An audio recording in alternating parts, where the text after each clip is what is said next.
Edge. It's December 4th, and we've got a stock up better than 15%. You want to know what it is? Stay tuned.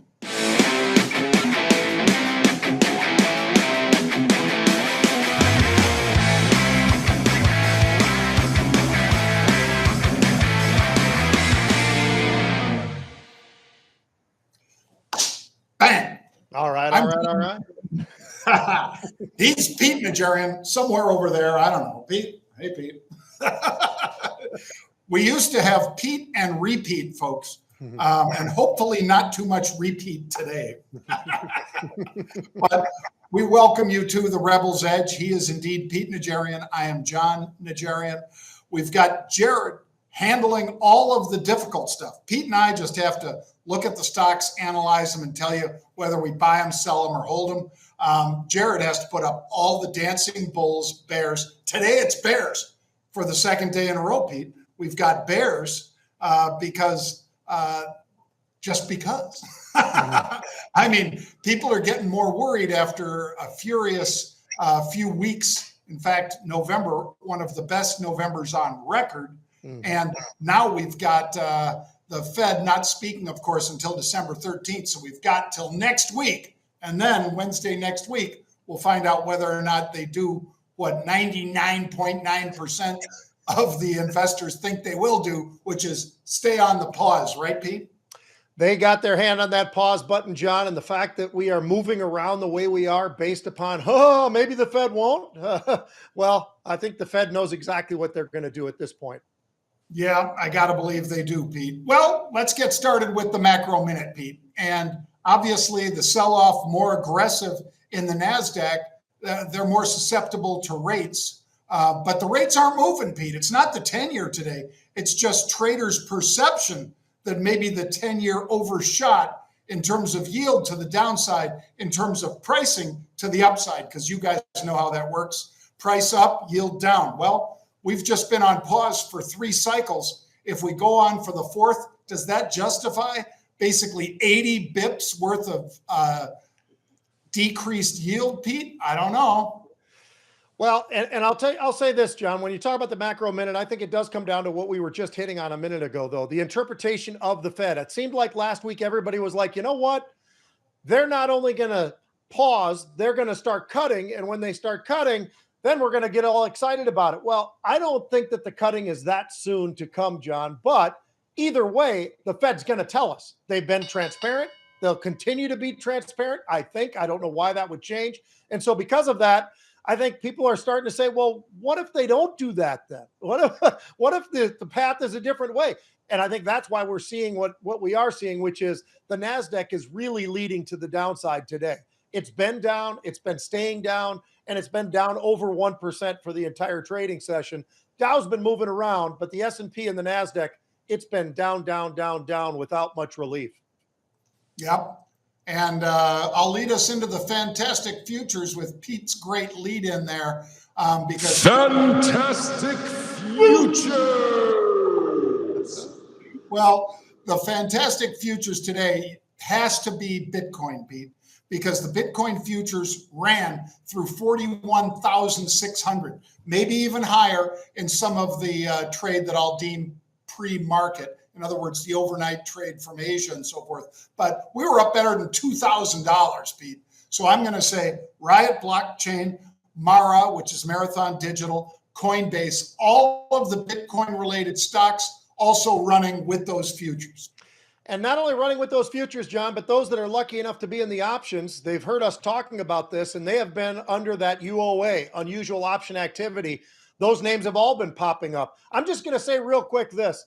The run that we've had, John, in coffee futures has been pretty extraordinary. You go back 2 months ago, it was 145. We hit 185. Today, we're at 177. We've definitely pulled back. But I think it's something to keep an eye on because all you got to do is look at Starbucks, John. It gives them an excuse anytime it runs to the upside. They raise those prices a nickel, a dime. Nobody even knows the difference. Well, these days, coffee's about $5, and you get a Frappuccino for about $6. That's been going up. And when we go down on coffee, we don't seem to see that ever come down. That's an interesting part of the whole thing. Oh, yeah. Always interesting how much they jack it up when they can, and then doesn't ever come back, Pete. Let's talk about Carvana. We always give you guys 4 stocks that we're watching and trading that day. Carvana is one that, if you're a regular viewer of the program, you know we had puts almost all the way down first half of the year. Ever since then, Pete, we've had call buying all the way up. And in this case, we've had massive upside call speculation in Carvana. And it has yielded some nice prices because they started buying it, Pete, at 31, I think, for Carvana as far as unusual activity. And it has just run to the upside. Yeah, it's been an incredible run to the upside, John. And it's interesting because you look at the company and you go, well, wait a minute. In the most recent quarter, revenue was down 18%. Well, why is the stock going up? It's a really good question. I'm going to give you the answer. There's a pretty daggone big short interest in this stock. And, it doesn't hurt when JP Morgan comes out and says, you know what, we're going to raise the price target from 25 to 40. That's just fuel to the fire. And we're seeing this squeeze just right in front of ourselves, John. It went from underweight to neutral from JP Morgan. That was another factor. So when you put all this together, if this squeeze continues, these options are absolutely going to be outrageous. They already have been, to your point. I think they'll continue to run as well. Yeah, I mean, take a look at where Spotify was, folks. Again, when our first reading that we put out as far as unusual option activity, first reading was a little over $31, Pete. Then they were buying it again at $39. Look at where Carvana is today, and you get an idea that maybe at $40 that it topped today, maybe there was a good reason for that run. Yeah. All right, let's talk about another one, Pete, Spotify. Because Spotify moving up, they plan to lay off 17% of their workforce. Nobody cheers that. I mean, I'm a shareholder, but I don't cheer that. Nobody wants to see that. But unfortunately, they found themselves in a position where they had to lay off workers. And this ain't the first time, is it, Pete? No. And they hit 52-week highs today, John, over $200 a share. But it seems like, and whether it's right or wrong, it's unfortunate that it's the way that it is. But, when you cut back, people start to view that as, well, that's a good thing. And because of that, we've seen this stock take off to the upside. They talked about less cuts next year, 2024, and less cuts 2025. But it's been an interesting ride, John. And I'd also say these guys are actually kind of licking their wounds because the $1 billion they invested into that whole thing in the podcast world, that's been a bit of a flop for them. And that's something that they've been a little bit concerned about. So there are some stories out there that could maybe pull on the stock to some degree. But I think when you look at some of these names, you look at short interest, you look at how the reaction is when you do cut back on your workforce. It's exactly what we're seeing right now. And Spotify does a lot of things great. So for that reason, I think this is an interesting stock that probably has more room to the upside. Well, it's they've got a lot of services that people love, Pete, because of course streaming music, that's really where they made their bones. And now a lot of video that goes with those podcasts, like you say. If you look at Joe Rogan, you can listen to it or you can listen and view it because they've got both. And they came down off of YouTube for Rogan, and their numbers are still strong there. But maybe some of the other podcasts, not so much. All right, let's take a look at Alaska Air, Pete, ALK, because this one down hard today. Double-digit drop. They're leaving the S&P 500. But wait, that's on the 18th. They're going to leave the S&P 500. You guys all know when somebody joins the S&P, people generally buy it. People being the firms that track the S&P 500 performance. They more or less have to buy it. In this case, they're exiting this stock, and they just paid Pete, 270% premium for Hawaiian Air, one of Pete's favorite stocks. Mm-hmm. Well, people are thinking maybe they paid too much, Pete. I'm one of them. I'm just not sure, John, why they felt that they had the need to go that big. I think that they probably could have got it for a better price if that was indeed what they want to do. And obviously it is, but I'm not sure, John, why that number was quite as big as it was. There are some synergies, but they're not massive synergies, but not bad. $235 million in synergies that they were talking about. They're excited about that. They paid $1.9 billion in this potential takeover. I say potential because this has to go through the approval process. We're still waiting on some of these other guys in the airline industry that are trying to get these deals done. These things do take some time. They really want to know, is this going to affect the customer? Is this going to be something from a pricing perspective that's going to hurt the customer? And that's one of the things that they're looking at when they try to go through this approval process. But it's interesting, John. I don't think they needed to pay this much, so I can understand why the company is getting hit as hard as they are, because Hawaiian is absolutely ripping to the upside, and that's fantastic for them.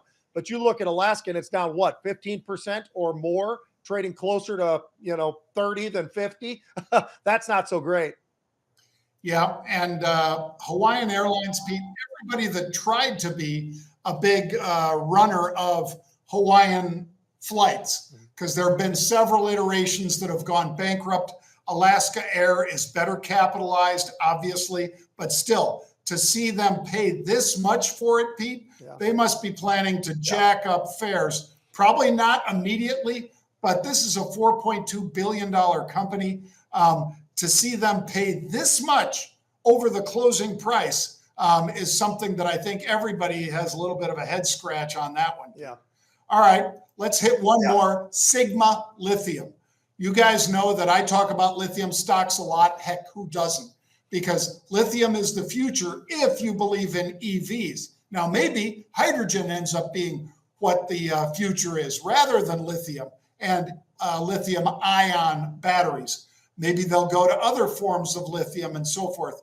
But these guys, Pete, announced that they're going to be selling 22,000 tons of 000 green lithium.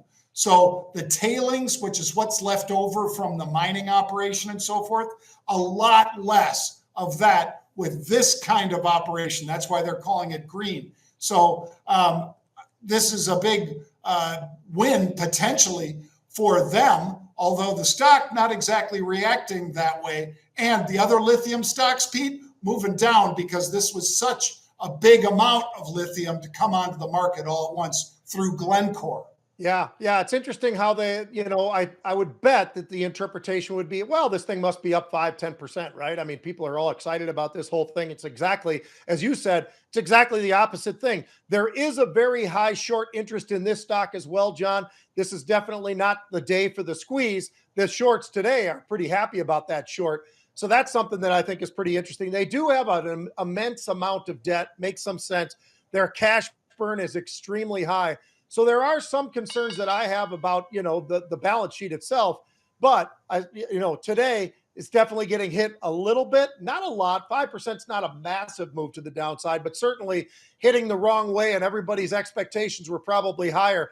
One thing I will say, John, everywhere I go, everybody I talk to in the auto industry right now is telling me, hey, look, we're stacking up with our EVs. And I'm not talking about Teslas or any specific name, but just the EVs in general aren't getting the same kind of push that they were getting. And we're starting to see more and more lots, whether it's in California, here in Minnesota, down in Florida, wherever.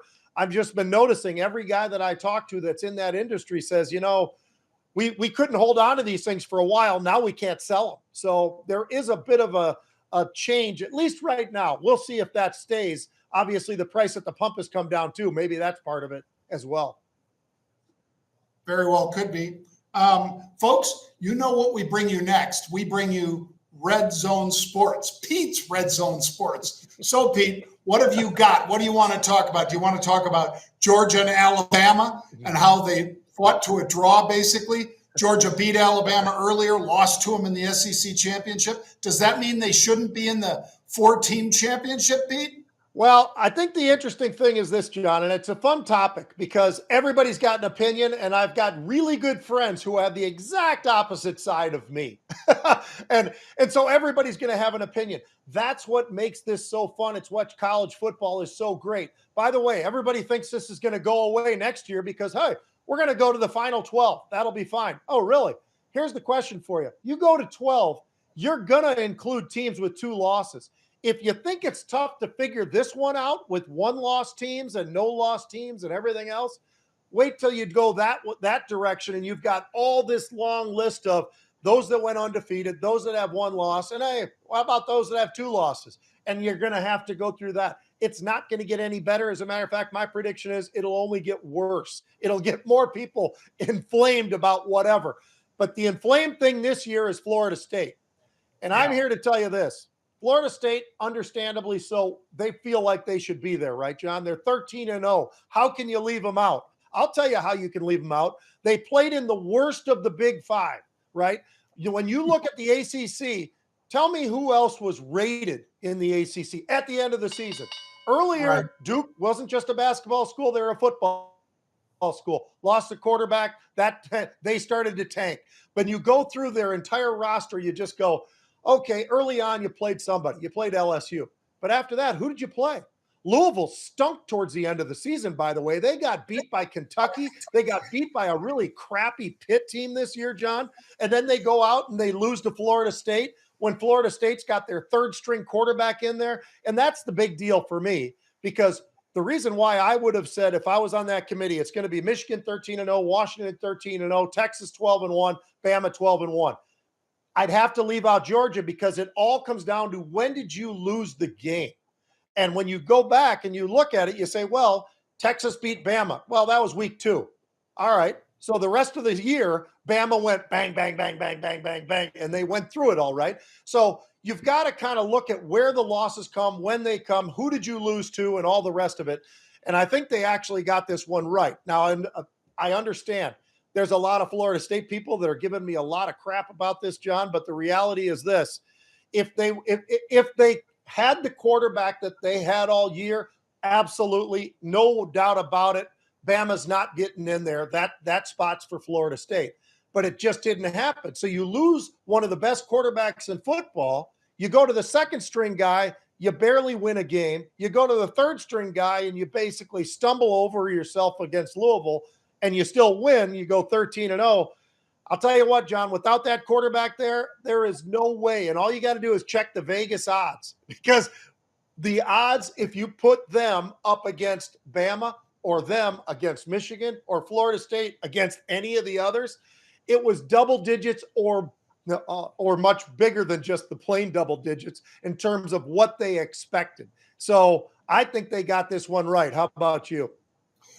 Well, and of course, I'm not going to talk bad about Michigan, Pete, but listen to their first 3 games. East Carolina. What? East Carolina. Then UNLV. Then Bowling Green. Michigan is a juggernaut, but they had 3 setups where they didn't even have their coach for those 3 for a different deal. This wasn't Spygate even yet, Pete. But they didn't even have Harbaugh for those games because of, was it recruiting, Pete? I can't remember. I think it was. Yes. Some sort of recruiting and scouting of players, not scouting of team signals and things like that. But that's not exactly very impressive when you say Florida State had a lot of unimpressive, you can't tell me UNLV, East Carolina, or Bowling Green surprised anybody anywhere this season. And by the way, Pete's Gophers are going to play Bowling Green in the What the Hell Bowl? I think that's what they call it, Pete. The What the Hell Bowl. I think it was the Toilet Bowl, and I think it was sponsored by Taco Bell. I'm not sure, but it was, it's just, it's unbelievable. Well, but other than that, Pete, I have Georgia over Texas. I'm sorry. And I have Georgia over Bama. But that's just me because they beat them. And then they lost to them. I get it. They lost to them this past weekend. But they go into that thing undefeated. I think that's the best team in the country. Now, Bama beat them, the best team in the country. But I agree with you as far as leaving Florida State off the list. Sorry, Dion, but I'd leave them off the list just like Pete did. Well, and I'll just add one last thing to this one, and we'll go to the pros. But Florida State really went out on a limb, John. Third to the last game, they played Northern Alabama. They really wanted to get the schedule going, and they figured, you know what, nothing kicks it off like Northern Alabama. Are you kidding me? The ACC was bad enough this year. Syracuse stunk. I'm just looking at it real quick, John. They may as well have played Bowling Green because they were playing against Virginia Tech, who stunk, a bad Clemson team, a not a very good Boston College team. They did play Southern Miss early. I mean, when you go through this whole thing, it's not like that was a gauntlet either. I mean, the ACC this year was not an impressive group. So they needed that impressive run. And with that quarterback, John, lock, stock, and barrel, they're in the top 4. Without that quarterback, though, just can't happen. All right. Well, who are the best teams? Oh, go ahead. One more thing, actually. Yeah. Real quick. So a lot of us would say, why was that quarterback, why was Travis even in there against Northern Alabama? I'll tell you why. Because they were losing 13-zip. Now, he gets hurt. So it's understandable, that everybody's going to look at it and say, well, they were trailing 13-zip. So it's understandable why they'd put him in or keep him in for a game that they should crush the other team. And after the injury, they did crush. They won like 58-59-13 after that. Mm-hmm. But yeah, it's one of those things, like you say, Pete, you have to really question why in a game that it mattered, but you just had to win. You lost your quarterback in that game. It was just bad luck, I guess. Yeah. They made their own bed, as they say, and that's what they got. But so on the next one, John, how about this? Who is the best in the NFC and the AFC this year? I mean, right now. Now, obviously, we've got records, and so we know exactly what those records are. But I just thought it would be kind of fun to take a look, John. So here, I figure we get our 4. And then who do you think would be just 1 as far as, the play-in type thing or whatever? So here's what I got for you. Miami, outstanding. Baltimore, I think, is the Super Bowl contender. I think they go into the AFC Super Bowl. I think they can beat Miami. Jacksonville plays really well most of the time, but then they slip up here and there. And then Kansas City, who, by the way, lost to the Packers. I mean, Kansas City has not looked like the Kansas City they were last year, where they were just dominant. They might not win every game, but they dominate in most every game. This year, that's been different. They look different. And I don't know if it's because Kelsey or Mr. Pfizer or whatever you want to call him, whatever he's up to, I don't know if it's that. And I'm not saying it is that, but they're just a different team, I think, this year than what we've seen. Then I got Philly, Detroit, San Francisco, and Atlanta. Did you see, by the way, what the Niners did to Philly yesterday? Sorry, Jimmy Kramer, but holy crap. That's a real football team right there on the road too. That was amazing. And then you got Dallas. But so when I look at all this, John, the team that just jumps out at me is Houston. Because when you look where they are and how they're positioned and everything, and you look at the quarterback, and last week I was telling you, I think he's the MVP of the league. I really do. What he's been able to do, but it's not just about him. Their entire draft and free agent market that they went out and built this team in 1 year that won 3 games last year. I just think that this team, I'm not saying they're destined and they're not going to beat Baltimore. They're not going to beat Miami, but I think they're a wild card team that could do really, really well, maybe win a game or 2, maybe. But just think about where Houston was and where they are now. I think it's kind of interesting. And, Dallas with Dak, they're going to be in the playoffs for sure. I mean, they've got the record, the resume to do it. I just wonder, does Dak play against the big boys? Because he beats up on the sloughs of the NFL, but he's struggled when it's been Philadelphia, the 49ers, or whomever. I mean, they got 3 losses, but they just don't do it against the great teams. They've been doing it against the kind of teams. Yeah, I got to give you that. But I will say, Pete, that he has to be in the running for MVP because in his 8th year in the league, he has matured. And you and I both know this time last year, he would not have come back and beat that Seattle Seahawks team that he beat this past week. He would not have, in my opinion, Pete. But he didn't let adversity, and there was a lot of adversity. His defense didn't play like Micah Parsons and that team is capable of playing. So he had to outscore Seattle, and then the defense made some stands at the end of the game. I get it. So I know that it all matters, when it's all on the line. And when it was, Parsons and the rest of that stud defense did buck up and stop them. So, hats off to them, and especially hats off to Dak, because so many haters, Pete, around the league just think that he's a hack. That guy is not a hack. And I agree with you. CJ Stroud could be the MVP. I'll say once again, Jalen Hurts was on his way to being back there. And now I'd say you can't overlook Purdy for MVP. And nobody wants Purdy as MVP except San Francisco, of course, because Purdy is sitting there putting up perfect games. He's sitting there going into somebody else's backyard, Pete, and beating up on a team with the toughest fans in pro football, the toughest place to win. It's not the Legion of Boom anymore. It's Philly. And Philly is the toughest place to win, and they go in there and crushed them. So I would say Purdy would be my pick for MVP. I would have CJ Stroud, Tua, and Dak Prescott in there as well. Those would be my four, Pete, for the MVP. And as far as the teams to make it, you already named them, and I don't disagree with you on any of those. And I'll be surprised if Kansas City really makes it to the championship game, Pete, because they're looking more and more like they're going to play like Buffalo into the playoffs.